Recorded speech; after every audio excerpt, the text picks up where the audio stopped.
Yo, what's going on? Welcome into the show. This is Philadelphia 76ers Now by Chat Sports. I'm Chase Sr. Hope everybody out there is having a great week and specifically a fine Wednesday, November 6th. A loaded show coming your way. Joel Embiid suspended. He's going to miss the 76ers' next 3 games as a result of his locker room altercation with Philadelphia Inquirer columnist Marcus Hayes. We're going to talk about that and a whole lot more, but Boston, Philadelphia, a great city rivalry, Celtics, Sixers, a great basketball rivalry, and the same can be applied inside the walls here at Chat Sports. In November, we are 6 days in about. 49 subscribers picked up for Celtics today, 24 for 76ers now. I want to overtake them with this video alone. So if you're looking for year-round coverage of the 1, 2, 3, 4, 5 Sixers, hit that subscribe button right now and join the movement. As for Joel Embiid, Shams Charania with this tweet. Yesterday, the NBA has suspended Philadelphia 76ers big man Joel Embiid 3 games for that altercation, shoving a columnist in a postgame locker room. More on that. That'll span starting tonight against the Los Angeles Clippers as Paul George takes on his former team, Friday against the Lakers, and then Sunday against the Hornets. That means that the former league MVP set to make his season debut in the NBA Cup opener against the New York Knicks on November 12th in Philadelphia. So, negative that he's getting suspended, a positive that he's at least healthy enough where he would have played on Wednesday against the Clippers if he were not to get suspended. Of course, it's a tricky situation for the league. They investigated the injury matter and the Sixers' handling of that. Marcus Hayes, I thought, went a little bit too far in mentioning Embiid's deceased brother in that column. Anytime you bring family into the situation, it can get a little bit hairy. It is important to note that the NBA said the suspension would start when Embiid was healthy enough to play. So with that suspension starting, he's good to go. And we had an indication that that was going to be the case with him starting to ramp up physical activities and him starting to, by all accounts, look good and look game ready. And my goodness, we are only a few games into the 2024-2025 season, and what a wild season it has been. As I've always said here on this show, growing up in the Philadelphia area, I've rooted on this team since 1996. Always something with this team, always drama, chaos, dysfunction. They're almost like the Dallas Cowboys or the Las Vegas Raiders of the NBA because they can't escape the self-inflicted wounds and all of the craziness that always ensues. But so far this year, Paul George, bone bruise on a hyperextended knee in the preseason, classic Sixers. Embiid sat out to start the year, classic Sixers. The Sixers weren't transparent about that Embiid injury. They're fined $100,000. Then the Sixers start the year 1-5, and then Embiid is suspended 3 games. Culture does matter, and you don't see the Golden State Warriors, the Boston Celtics, the Miami Heat dealing with these things. I think that's a big reason why Philadelphia for so long hasn't been able to have high-level success. And the Sixers here, from a basketball standpoint, need to be careful. It is early, but dropping to 1-8 would put this team in a very difficult spot. So with that, let's pop up this poll question here. How many games will the Sixers win while Embiid is suspended? None? 1? 2? 3? Sound off with what you think. We obviously saw some positive moments from Paul George in a Sixers debut. Tyrese Maxey the last couple of games. He started to find a groove. Coming up next, how can Philadelphia win these next 3 games? We're going to break that down coming up just around the corner. But let's pay our bills here with the best sports book in the game. And those of you living in Pennsylvania and several other states nationwide, you got to download the DraftKings Sportsbook. Because right now, when you use the code SixersChat and you bet $5, you get $200 instantly in bonus bets. The NBA is finally back. A new season means new ways to get into the action at DraftKings Sportsbook, an official sports betting partner of the NBA. Who's draining threes from beyond the arc? Who's crashing the boards and grabbing rebounds? Get behind your favorite players and the prop bets that you can make on DraftKings, the home of NBA player props. First time, new DraftKings customers bet $5 to get $200 in bonus bets instantly. Every point counts with DraftKings Sportsbook. Download the DraftKings Sportsbook app and use the code SixersChat. That's code SixersChat for new customers to get $200 in bonus bets when you bet just $5, only on DraftKings. The crown is yours. Gambling problem? Call 1-800-GAMBLER. In New York, call 877-8-HOPE-NY or text HOPE-NY 467-369. In Connecticut, help is available for problem gambling. Call 888-789-7777 or visit ccpg.org. Please play responsibly. On behalf of Boot Hill Casino and Resort, Kansas. 21 plus age and eligibility varies by jurisdiction.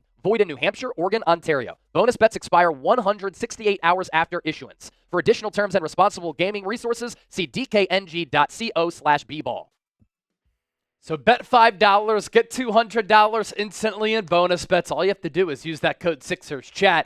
Chips, picks, Philadelphia money line against the Clippers. Maxey, over 3.5 triples. Paul George, over 20.5 points. And James Harden, under 21.5 points.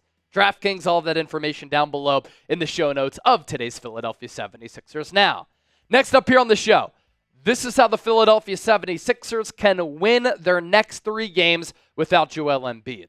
Let's obviously set the table, put some plates down, forks, knives, napkins, and let's show you that upcoming schedule for the Sixers. Clippers on Wednesday, that is tonight as we record this. Friday against the Lakers, Sunday against the Charlotte Hornets. All winnable games, but how many games will the Sixers win? That is the big question.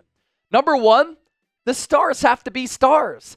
Tyrese Maxey has started to heat up a little bit as far as his field goal efficiency. Paul George, he admitted that against Phoenix, he was dealing with some rust. Time to knock that rust off, get it together, and live up to that contract and be the star player that you're capable of being. We saw glimpses of that on the road in the desert. Maxey, 32 big ones, 3 boards, 2 dimes. I want to see him do a little bit more as far as creating for others. That's what point guards do. He was 12 of 22 from the deck, 6 of 14 from 3. Paul George, icy cold from the field, 4 of 14, 1 of 7, but 15 points, 5 boards, 4 assists. You expect that he's going to be able to have a better game against his former club and try to stick it to them because they clearly didn't want to pay him, and the Sixers did.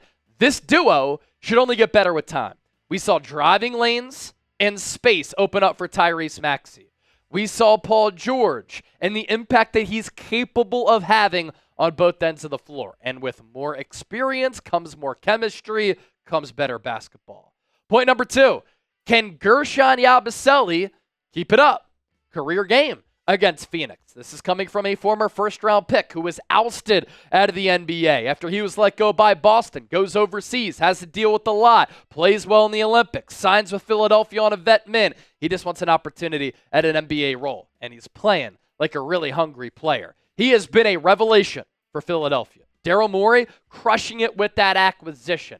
High basketball IQ, versatile player, the outside shot starting to fall. He plays hard at all times, and he gives you some positional versatility against Phoenix. If he can give you this more consistently, he's going to get a lot more playing time, even when Joel Embiid comes back. 19 points, 7 boards, 6 assists, 6 of 14 from the field. He's not going to go 5 of 11 from 3 every single night. It's just not going to happen. But can he be a little bit more consistent of a three-point shooter?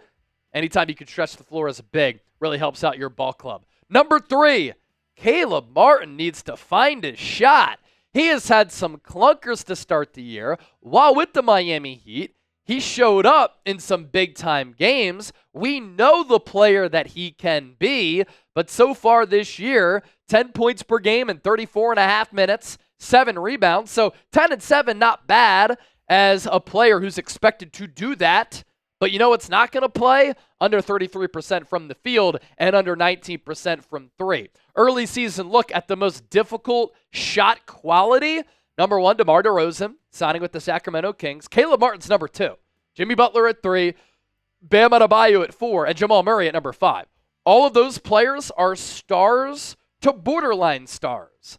And they're going to take a lot of shots. And a lot of those shots, the byproduct of that, going to be a little bit difficult. For Caleb Martin, he's just not getting open looks. But with Maxey, George, Embiid soon coming back, He's going to get those open looks, I think, and he's going to start to take advantage of those. Give credit where credit is due. I mean, Martin has done plenty of other things well for this team. He is kind of that classic glue guy for Philadelphia, and finding that shot again, the last piece to string together and interconnect his entire game.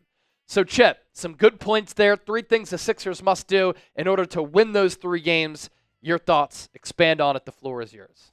Yeah, so 3 games that are definitely winnable. The Clippers have been a little more competitive than I think most people would have thought, at least than I would have thought for sure with, Kawhi Leonard being out, losing Paul George. James Harden's done a decent job of getting that team to play better than they show on paper. Norman Powell's been really good. Zubac has been really good. But a team that I think the Sixers should and hopefully will be able to beat. Then you got the Lakers, who had a hot start to the season, just lost to the Pistons. They're kind of up and down. You're not sure what you're going to get from them on any given night. I'll tell you, guarding Anthony Davis with no Joel Embiid out there on the floor is going to be very difficult for the Sixers, so we'll see how that game goes. And then you get the Hornets on Sunday. LaMelo Ball has been awesome this year, but again, a team that is going to finish near the bottom of the Eastern Conference, even if they're a little bit better than they were last year. A team that you should be able to beat, right? So 3 winnable games, as Chase said, but with Paul George coming back from injury, you'd hope in a situation like that he'd have a little more time to, assimilate into the offense, get his feet under him, and get back to playing high-level basketball. Look, he doesn't really have a lot of time to do that right now.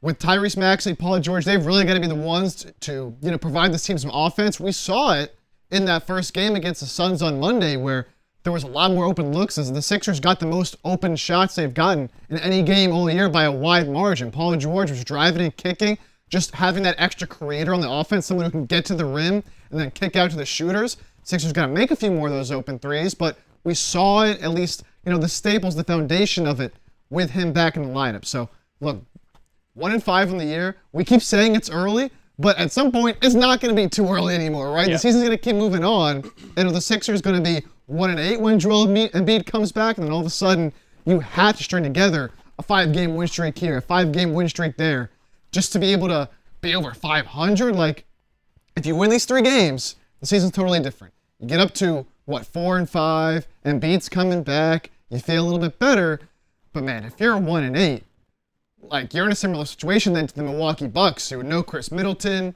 They have the top talent on that team, but they've been awful. They've been really disappointing. I don't want to have to be in that situation. We had a lot of expectations, so now these next 3 games, got to see all the role players stepping up, playing a little bit better. I like what a lot of them have done, but we got to see it now as we move forward and translate it into some wins. Yeah. Need some dubs, man. And you saw how the Sixers played better when Paul George was on the floor, and I just think that adds a lot to the mojo and the confidence of the team. We talked about that. When they know they're getting a star back, it's like, ooh, okay, we can calm down a little bit. Shots are going to be a little bit easier. He's going to make our jobs easier. He's going to make our team better. You saw that translate with the Sixers nearly taking down a Suns team that has 1 loss this year. Now it's time to stack those dubs, as Chip said. So what say you before we hop on out of here? Who needs to step up the most while Embiid is suspended? Drop us a name. Don't forget to subscribe, and we'll catch you later.